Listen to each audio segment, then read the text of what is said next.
TMR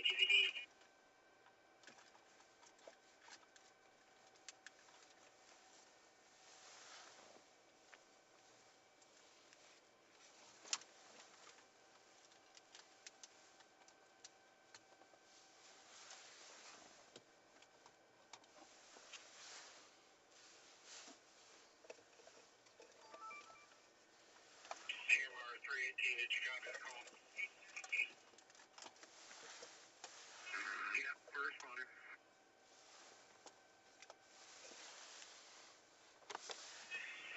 Route 114, South Appleton Street, Sugar Creek.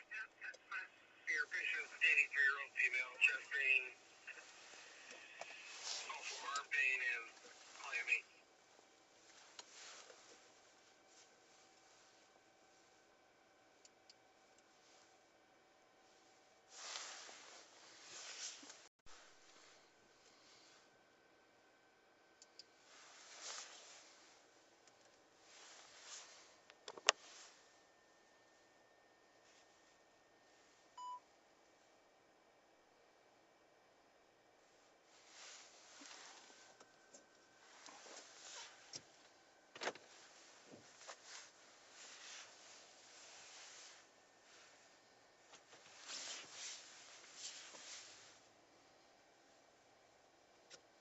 I'm on the left side, looking at the board table.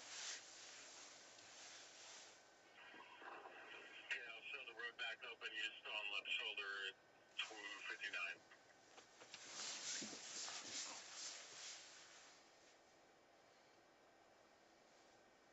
A residential fire alarm 16630 Eaton Bridge and the village of Lockwood.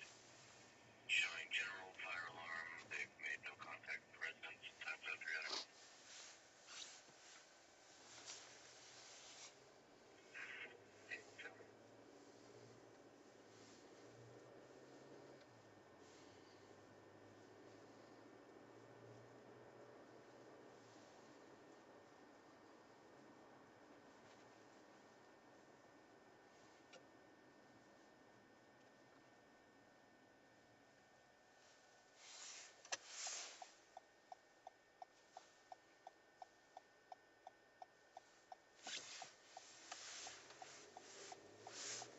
Go ahead. Perfect. Like crash earlier. Are you able to handle a name and number from it? The other driver that was at 1055 just called in.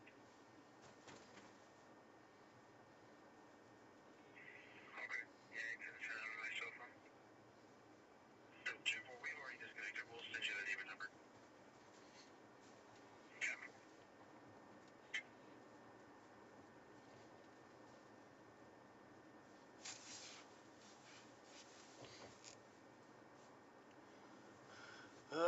Coming from two fires. The first fire was in Denny's on Front Street, and according to the scanner, it was set in the bathroom.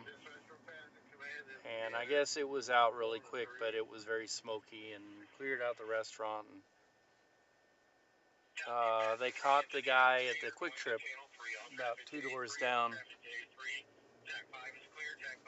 And the second fire was at an apartment building that's, I guess, Don Bosco Center uses it to for refugees to try and get them resettled in the community, and the middle section is empty, and possibly some squatters have taken over the middle section and have been causing a lot of trouble. And there were a couple of fires, which indicates that it was probably set in different apartments. 2 different small fires. Fire department came in, got it put out really quick, and the people who are living in those apartments are able to go back in to their homes tonight. And I had a very interesting conversation with a guy who works for the railroad, and he lives in the neighborhood, and he tells me there's a lot of problems with abandoned properties, and absentee landlords, and he's tried to call city codes on all this stuff, and he doesn't get any assistance. There's piles of garbage in the neighborhood that have been there for months, and big rat problems with vagrants moving into these places, and burning them down and threatening the local neighbors and all this kind of stuff. And he's very unhappy with it. He wouldn't go on camera to talk about it, but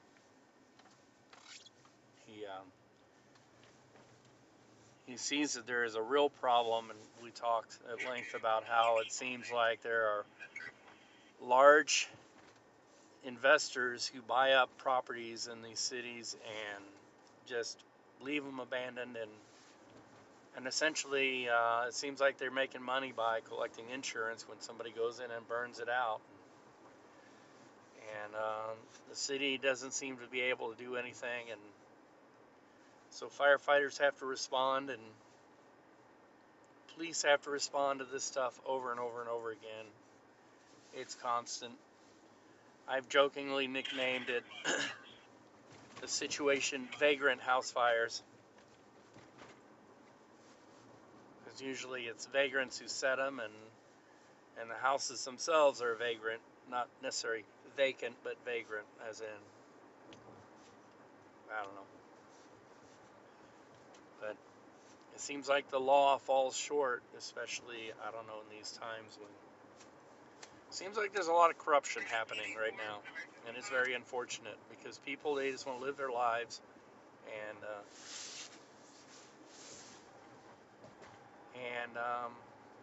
you know, they have to deal with these problems. You know, it's not socialism to ask the government to help out and take care of responsibilities, or at least not interfere with people when they try to do things to help themselves and their communities out. And a lot of times it seems like when people do try to do stuff, um, government steps in and stops them. Not just, you know, like weak government can't do anything about it, but like interfering government doing something on behalf of the criminals, basically, and the whole situation is criminal. And don't get me started on the conversation we had about railroads. He was talking about how, well, I guess I'm getting started. He was talking about how almost all of this inflation is actually being caused by the railroads, and is extreme deregulation that was brought out by a previous administration. And that's just the effects of bad government. A government that isn't looking out for the people, but is just looking out for the rich people, wealthy people. And yeah, he says that the trains that they run now are like super duper long, and the sidings can't take them. And I think I just passed my exit. Yeah, sidings can't take them, and I'm gonna turn around here. Hey, Ryan. And it's all about maximizing profit. And what did he say? I didn't quite understand this part. He said that the inflation part is being caused by the fact that the railroads don't want to take anything under 100 cars, a train under 100 cars, and so they're not hauling what they should be hauling, and it's all going to the trucks, and the trucking companies are maxed out, and the stuff that should be hauled by train going to trucks is actually doubling the price of shipping, which is causing shortages and inflation. And this situation with all the conductors who want to go on strike and being shut down by the government at the behest of large corporations or large investors. He said it's a very corrupt system, and railroads, in his words, the railroads hold the government hostage. Well, I found the dead end. That's what I get for yakking. So I don't know. It's stuff that's over my head, but I have kind of sensed that I am what they call a foamer, which is a rail fan, a nickname for a rail fan, and I like trains, and I've done a lot of reading on trains. It just is a hobby, and so a lot of things go by rail, ship cross country by rail, and if you have a mass business like that, and they're being deregulated beyond the part of uh, beyond what they should be, and you have essentially investors running the whole show, as opposed to doing what they need to be doing to be responsible business owners. Instead, they're doing nothing but thinking about their own profit, maximizing profit. And I've seen this in many businesses where people just go, well, if it's under a certain amount, I don't want to touch it. And then there's like a low threshold of like, you can't get anything done under a certain amount. It isn't that there isn't business there.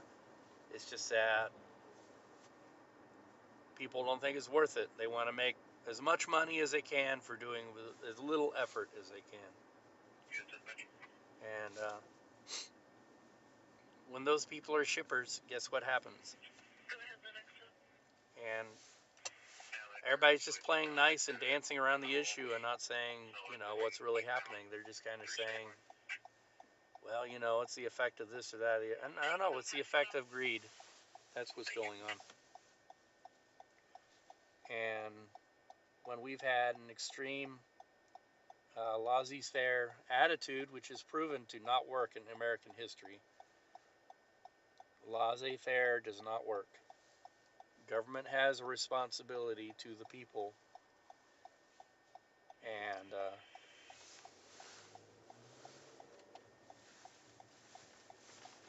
extreme laissez-faire just causes suffering and actually destroys business and destroys the economy.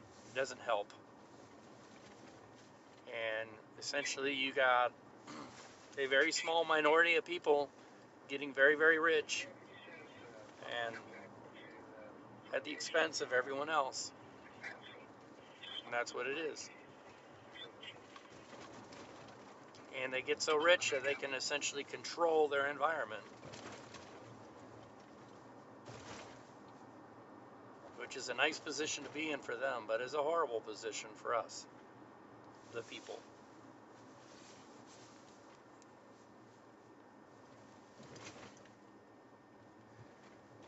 And, laissez-faire is essentially means government does nothing, keeps their hands completely off. And it just doesn't work because, as you know, every game needs a referee. And the people playing the game don't necessarily like the referees, especially if they're cheating. But every game needs a referee in order for the game to be played right and well. And the federal referees have all been fired or chased off. And so now it's nothing but the cheaters running the game.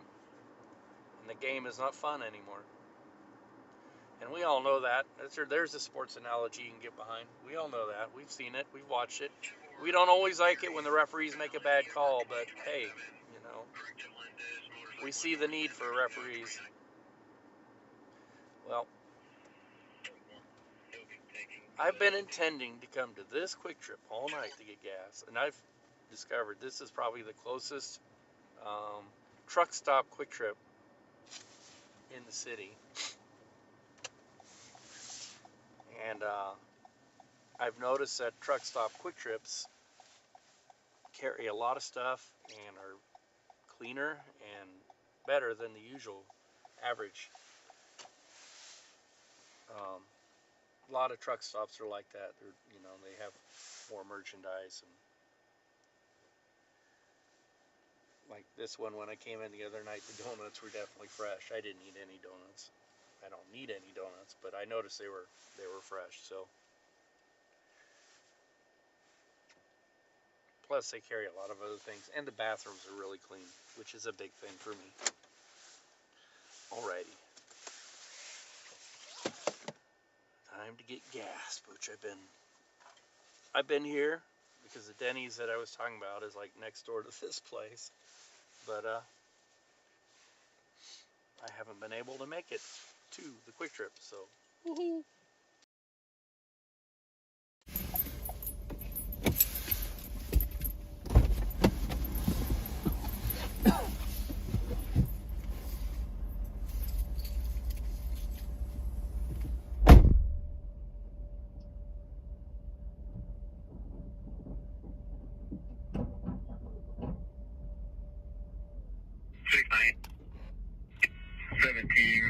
North Dakota County.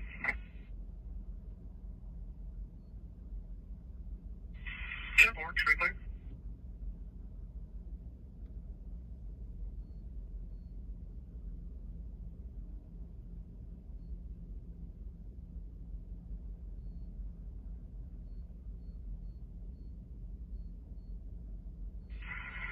Go 16 through Swift.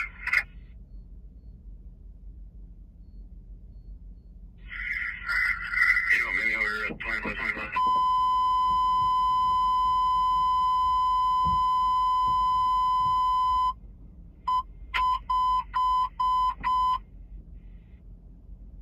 Service 315.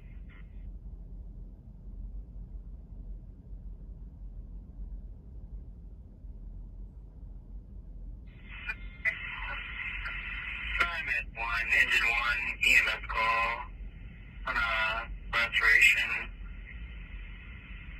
for pedestrian hit by vehicle no longer on scene. 305, Paris Drive, 350. On the same method showing for a large house for investigation. Should be one 360.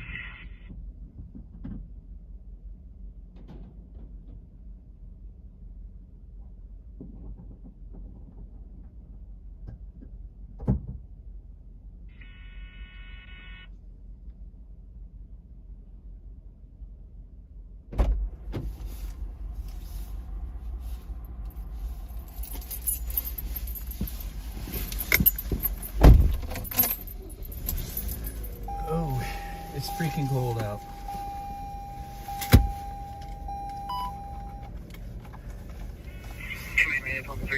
It's the kind of cold that feels colder than it is, and when you touch stuff, dangerously cold. And there's somebody living in their car there. That's sad.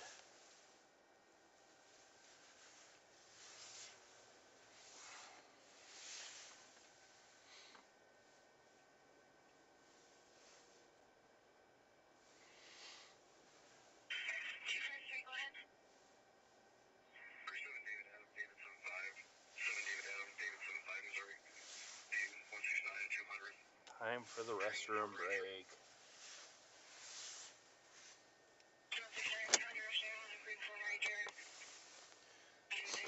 Let's see what all I need.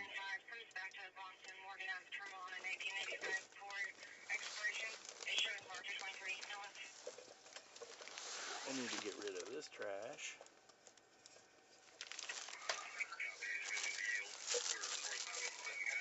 Oh, Clinton County, Harchase.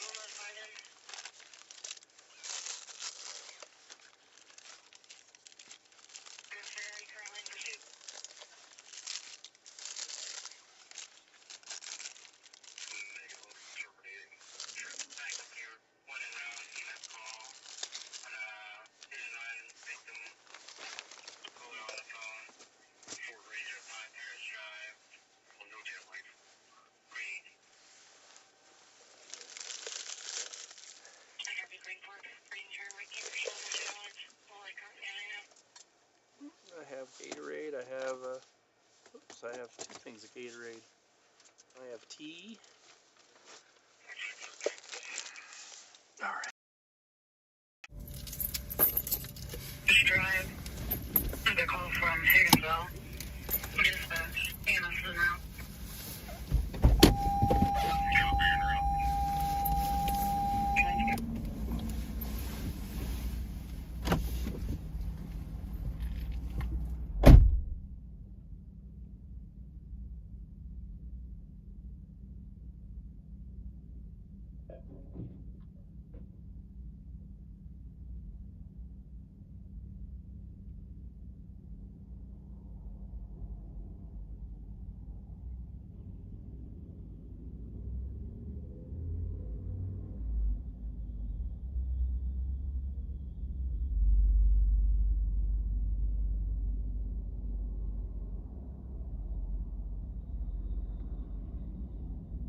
Nora, Middle D, David. Male Wayne. 1217 1998 1217. I take it back. Bathroom wasn't clean. They're big, but the vagrants took care of the cleanliness in the bathroom.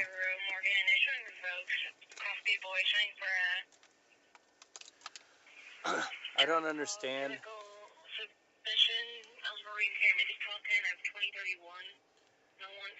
If you're in a situation where you're homeless and seemingly dependent on the goodwill of people around you, why do you go and tear up, your bathroom, destroy things? I just don't get it. And then,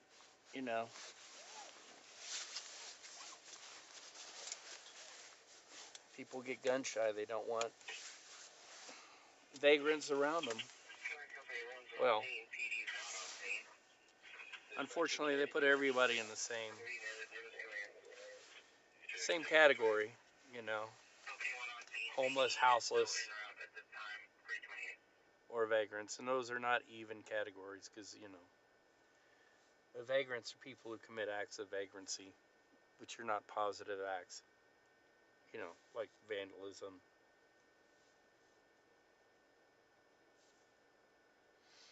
But,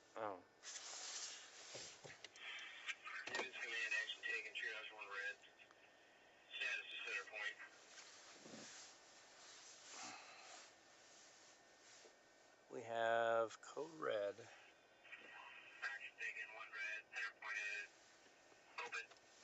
Center Point, that's Independence.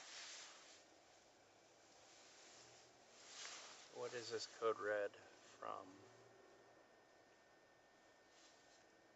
Is it a car crash or is it a medical emergency? I guess it could be a house fire or something like that too. Haven't heard anything or seen anything. Then Independence isn't on the pulse point system.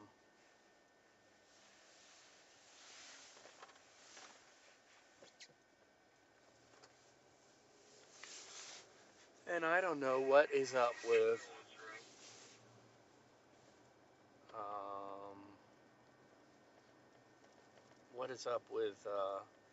Citizen, but Citizen is just not working. They aren't updating anything.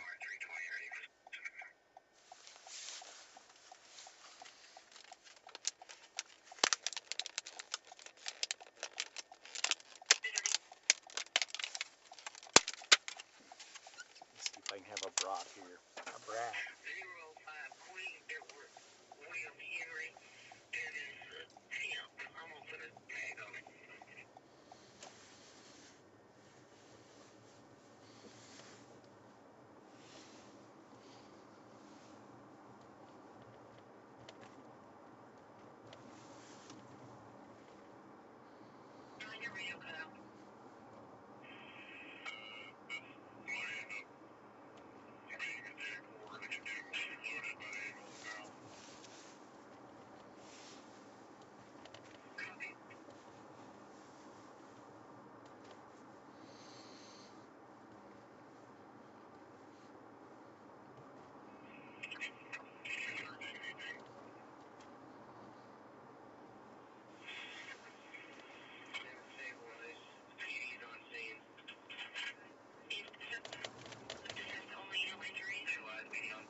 what? Paris Drive?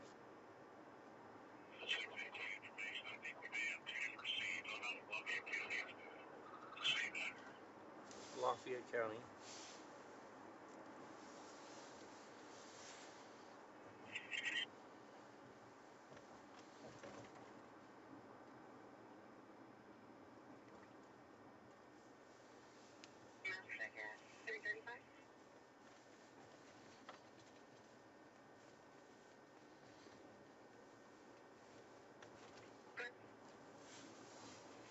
Charles Boy, Adam 45. Charles Boy, Adam 45, Missouri.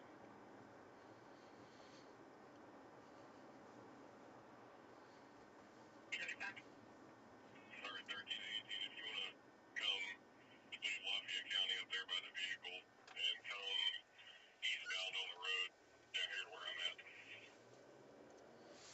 I copy. I've got Lafayette County with me here. Two of them are around to you, and I'll be down there in just a second.